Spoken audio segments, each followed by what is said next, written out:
Let's look at Anthony Ryder from South Lyon, Michigan, recently selected as the Lions 2020 Fan of the Year. He has a passion about sports broadcasting. With the 112th selection in the 2021 NFL Draft, the Detroit Lions select Amon-Ra St. Brown, wide receiver, USC. One pride, baby! Yeah!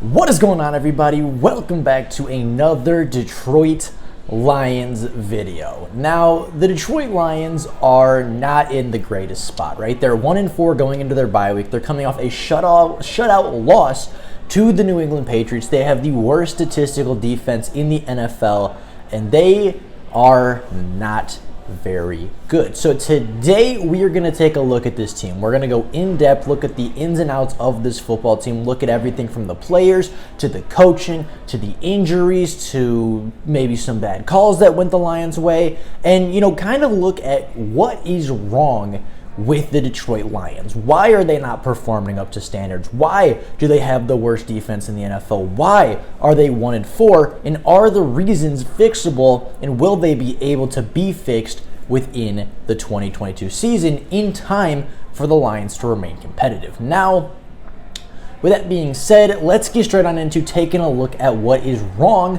with the Detroit Lions. Now, for me, I have it down and kind of narrowed down to three major factors, that being defensive play, right? Just in general, the level of play from the Detroit Lions defenders, coaching on both sides of the football, as well as injury concerns. Now, let's start off with the obvious of injury concerns.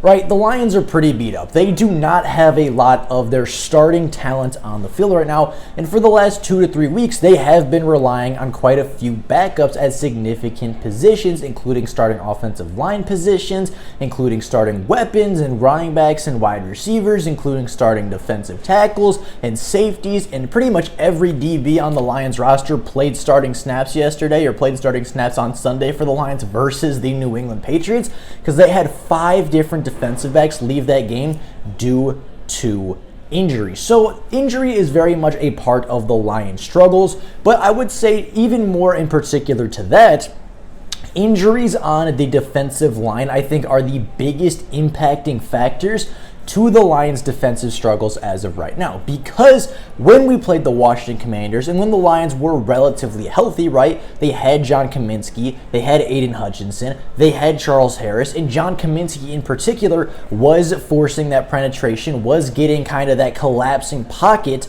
in the interior against the guards and against the center. The Lions defense looked really, really good, right? The edge rushers got home a little bit more. The quarterback was under pressure. Even against Philadelphia when John Kaminsky was in, right, that interior pressure really started to affect the quarterback. And even though they didn't walk away with any defensive line sacks, the interior pressure made Jalen Hurts scramble, made Jalen Hurts get out of the pocket, and was a very, very impactful part of what made the Detroit Lions defense better statistically and look better on the field. Now, after the Kaminsky injury, the Detroit Lions interior rush is down to very, very little, right? They are missing Josh Pascal, who was a second-round pick and very well could be moved inside for particular downs in order to get more of an interior penetration, more of an interior rush. Same thing with John Kaminsky. He was kind of an edge rusher that was kicked inside some of the time to get that pass rush, get that penetration in the interior of that defensive line, and we saw that against Washington, how well it worked and how effective the defense was when that pass rush was there.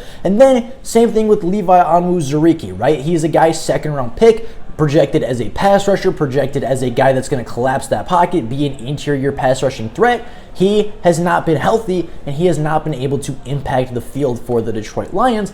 But luckily for the Detroit Lions, 2 of those 3 guys are likely going to return by the time the bye week is over, with Josh Paschal starting practice this week and likely returning to play next week, and John Kaminsky being right around that 4 to 5 week timetable that the Lions expected him to return, right? If they had placed him on IR, they would have freed up that open space for 4 weeks while he was returning. They didn't choose to do that. They obviously think that he can return within a reasonable time frame, so they have John Kaminsky hopefully and likely coming back within a week or two to bring more interior pass rush to the Detroit Lions, right? Because without them, the Detroit Lions interior defensive line looks like Aleem McNeil. For as good as he is not a pass rusher. Isaiah Buggs, for as well as he's played, is not a pass rusher, as well as Michael Brockers, who at this point in his career is not very good at anything really on the defensive line.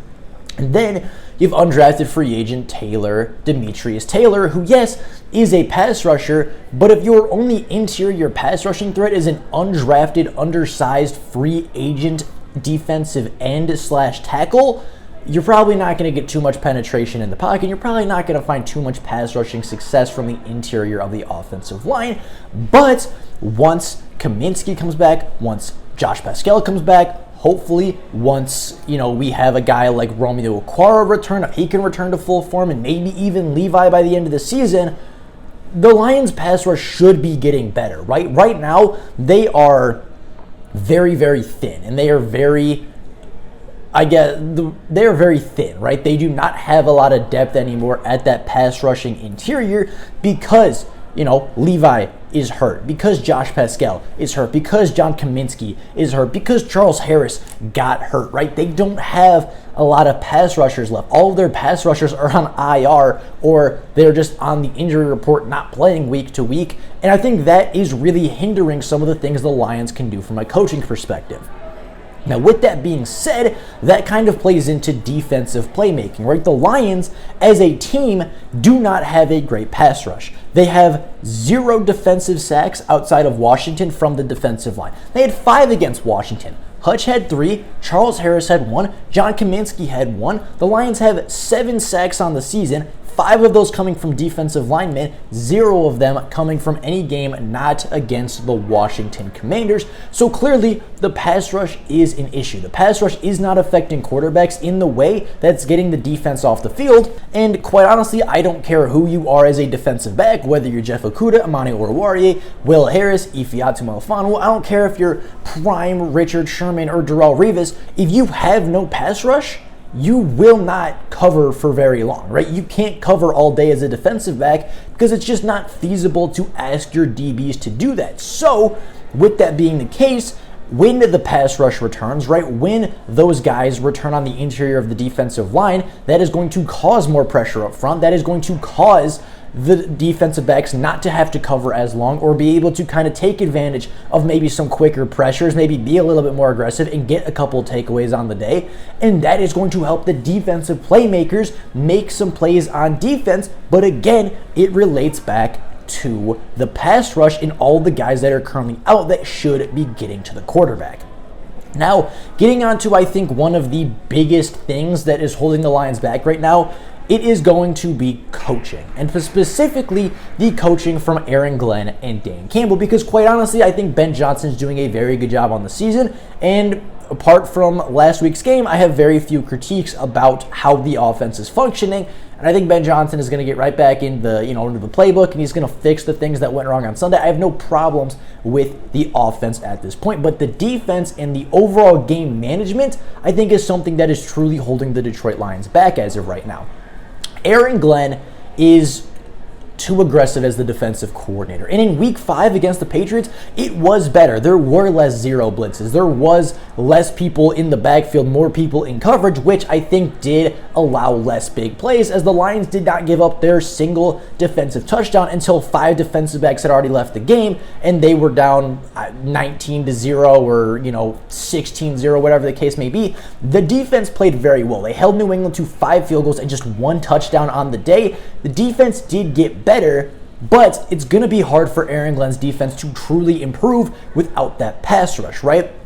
Yes, he's being too aggressive. Yes, he's sending too many blitzes, but at the same time, his job as the defensive coordinator is to get pressure on the quarterback. His job is to take the football away and not let the other team score points. And that's very hard to do when you're getting limited pressure up front. So the limited pressure from the players, the poor, or I guess just underwhelming play from the edge rushers and from the pass rushers at this point is causing Aaron Glenn to have to be more aggressive to get some of those takeaways. And that aggressiveness sometimes pays off and sometimes it does not pay off, right? On occasion, you get that sack. On many more occasions, a big play opportunity is open and the Lions are not capitalizing. So, right, you come down to they all play off of each other, right? The defensive players that are injured, right, mostly John Kaminsky and Josh Pascal, and to a lesser extent Jerry Jacobs, they come back, they give you more depth, they give you more talent, they give you better pass rush. That pass rush in turn turns into better playmaking from the defensive line and every level of the defense, and that better play then correlates to Aaron Glenn truly being to open up his playbook and say, okay, now we're getting pressure with a front four of Hutchinson and Charles and Okwara and, Pascal, or a front of, Pascal and Taylor and Hutch and Okwara, or whatever the case may be. That front four is now getting pressure.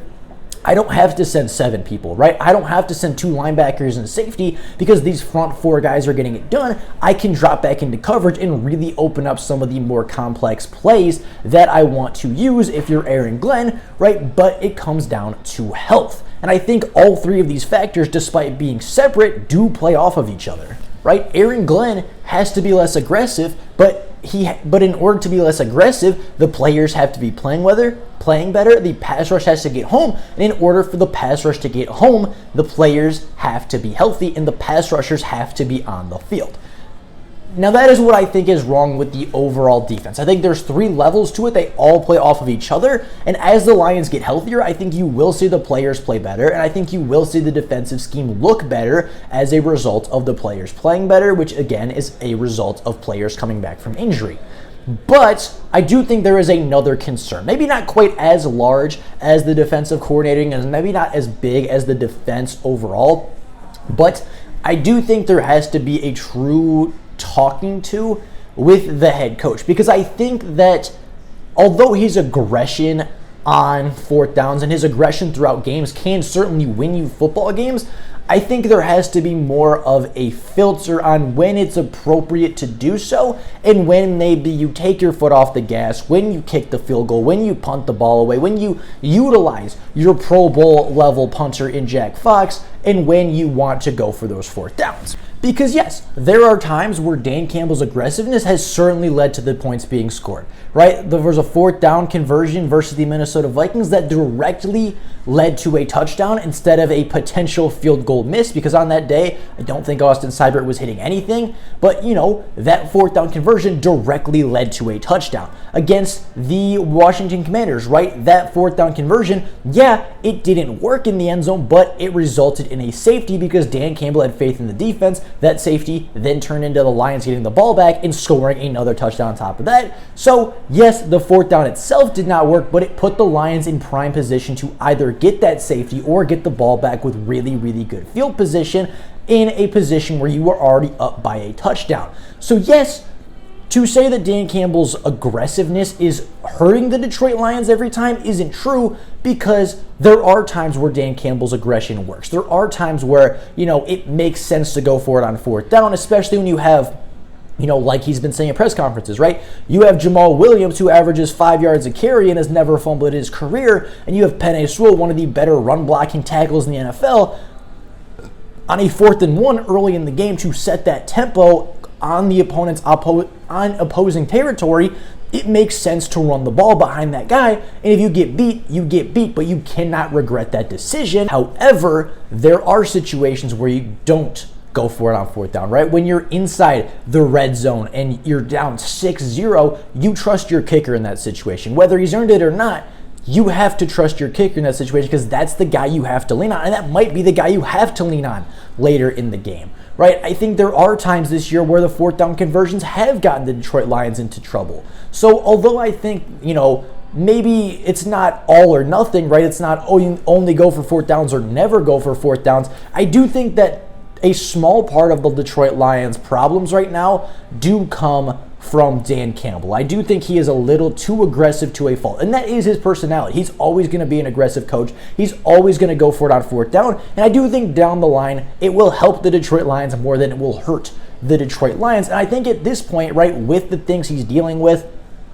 having, the worst ranked statistical defense in the NFL, sometimes you might feel that pressure to go for it on fourth down so you can try to get some points instead of punting the football away, right? With the problems on the defensive side of the ball, I do think there's that little bit of extra pressure on the offense to get those fourth downs and convert and put touchdowns on the board instead of field goals, because they have to win those shootouts, and the only way they're gonna win is by putting up that many points and taking every point that you can possibly get. But there is a limit, there is a cap. So if I were to say what is wrong with the Detroit Lions this season, I would say 20% of it is coaching. I'd say 20% of it is Dan Campbell needing to learn how to kind of reel it back a little bit, right? Learning when it's appropriate to go for fourth down conversions and when maybe you just kind of, grit your teeth and say, dang, I wish we got that third down. Let's kick it. Let's get 3. Let's, cut the score in half. Let's take that 10-point lead instead of trying for a 14-point lead. Let's, get on the board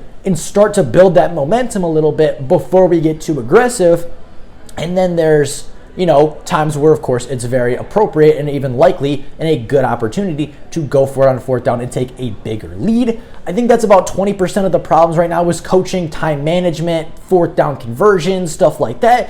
But I think the rest of it, 80%-ish of it, is the health, is the players simply needing to play better. And I truly, truly believe once the players start to get healthy, once the defensive line starts to actually get some pieces to rotate into pass rush with, I do think you're going to see a drastic difference. Maybe not top 10 defense, not top 15 defense, but I do think once Kaminsky and Pascal, and if Levi and Romeo are going to return this season, I think once you get your pieces back in the pass rush, I do think the defense will take a drastic step forward, and they may not be great, they may not be good, they may not even be average, but I think they will get better from where they are. And at this point, if the Lions are better than what they have been, even by the smallest of margins, they will start winning more football games. So with that being said, that's all I got for you guys today. Let me know down in the comments below, what do you think is wrong with the Detroit Lions? What do you think is the biggest thing holding them back so far in the 2021 season?